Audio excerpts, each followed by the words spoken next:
Kumapit ng mahigpit ang mga manonood sa nakakasabik na huling 2 linggo ng ilang paboritong programa na kasalukuyang umeere sa TV5 tulad ng FPJ Batang Quiapo.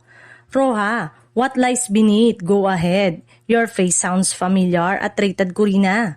Matapos ang ilang buwang pagbibigay aliw at impormasyon, tuluyan na itong magpapaalam sa Kapatid Network dahilan upang maging emosyonal ang maraming taga-subaybay.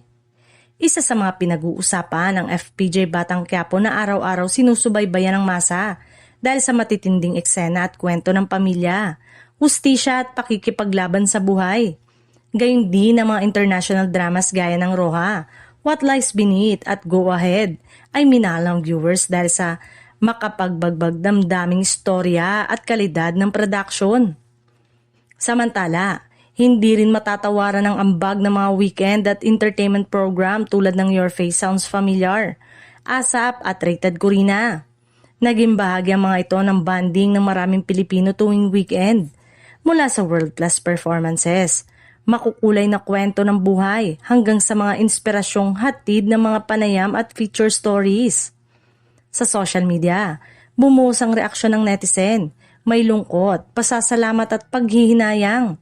Marami ang nagpahayag na nasanay na silang mapanood ang mga nasabing palabas sa TV5 at umaasang hindi ito ang tuluyang pamamaalam kundi pansamantalang paghinto lamang bago muling mapanood sa ibang platform o channel. Habang papalapit ang huling araw ng kanilang pag-ere, hinihikayat ang mga manonood na samahan at suportahan ang mga palabas hanggang sa pinakahuling eksena.